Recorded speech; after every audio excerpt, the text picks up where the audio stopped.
की जय, सियावर प्रभु रामचंद्र की जय, भारत माता की जय, वंदे मातरम, वंदे मातरम, छत्रपति शिवाजी महाराज की जय, जय श्री राम, जय श्री राम।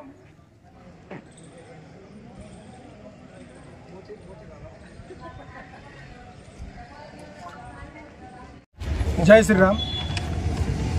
जितेंद्र आव्हाड यांनी केलेलं जे वक्तव्य आहे, खरं पाहता तर 500 आपण जेवढा लढा देतोय श्रीराम मंदिरासाठी, प्रत्येक गोष्टीसाठी पुरावा मागितला गेला आणि पुरावा मागणारे हेच पुरोगामी होते, ज्यांनी पुरावा मागितला होता की राम जन्म हा अयोध्येत झालाय की नाही। तर आता त्यांनी जे वक्तव्य केलंय ना, की जे आक्षेपार्ह वक्तव्य त्यांचं आहे, त्यांनी त्याचा पुरावा द्यावा। पहिलं तर माझी मागणी ही राहील की त्यांनी पुरावा द्यावा आणि मगच त्यावर बोलावं।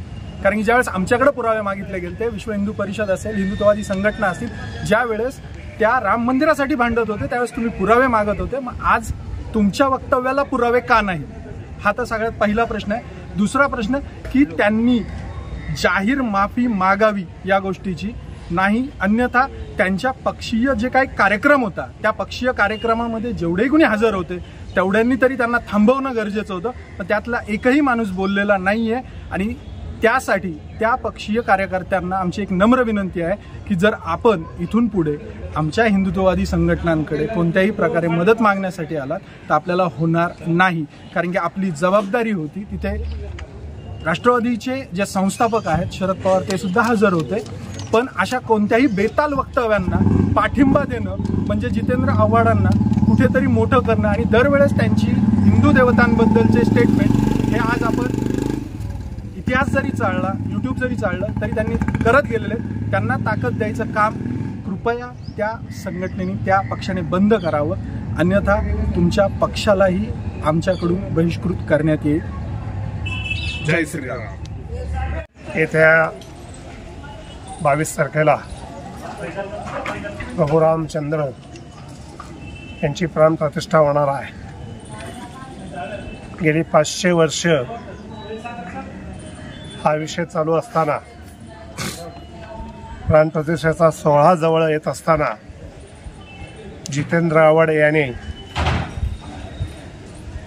चुकीची वक्तव्य करून समाजामध्ये द्वेष उत्पन्न होईल अशा पद्धतीनं कामकाज केलेलं आहे। सर्वांचं, कोट्यावधी लोकांचं आराध्य दैवत असलेलं सियावर प्रभू रामचंद्र यांच्याविषयी त्यांनी जी वक्तव्य केलेली आहेत त्या संदर्भामध्ये जुन्नर पोलीस स्टेशनमध्ये विश्व हिंदू परिषद असेल, अनेक विविध हिंदू संघटनांच्या वतीनं या ठिकाणी निवेदन देण्यात आलेलं आहे। जितेंद्र आव्हाड याच्यावर अत्यंत कडक अशी कारवाई केली जावी। यामागेही त्याने अनेक वेळा हिंदू देवदेवतांवर टीका करण्याचं काम चालू ठेवलं होतं आणि आत्ताही राजकीय फायदा उचलण्याच्या दृष्टीनं त्याने हे वक्तव्य केलेलं आहे। हे वक्तव्य करत असताना त्याला कोणत्याही प्रकारचं भान राहिलेलं नाही। भारतामध्ये 140 कोटी हिंदू बांधव आहेत, त्या सर्वांचं हे आराध्य दैवत आहे, एक राष्ट्रीय अस्मितेचं ते प्रतीक आहे आणि राष्ट्रीय अस्मितेचं प्रतीक यावर त्यांनी अशा पद्धतीचं वक्तव्य करणं हे त्यांना शोभनीय नाही। त्यामुळे मी तर या ठिकाणी त्यांचं जे विधानसभा सदस्यत्व आहे ते या ठिकाणी रद्द करण्याचं माननीय मुख्यमंत्री शिंदेसाहेब असतील, उपमुख्यमंत्री अजितदादा पवार असतील, त्याचप्रमाणे ज्यांनी अत्यंत चांगल्या पद्धतीनं 1992मध्ये आमच्या समेत कारसेवेचं काम केलं अयोध्येमध्ये, ते उपमुख्यमंत्री देवेंद्रजी फडणवीस असतील, यांनाही आम्ही सांगू इच्छितो की विधानसभा सदस्यत्व जितेंद्र आव्हाडचं या ठिकाणी रद्द करण्यात यावं आणि त्यावर कडक कारवाई करण्यात यावी। यापुढे अशा पद्धतीचं कोणीही वक्तव्य करणार नाही या दृष्टीने त्यावर कडक कारवाई करण्याची विनंती सर्व हिंदू बांधवांच्या वतीनं करण्यात येत आहे।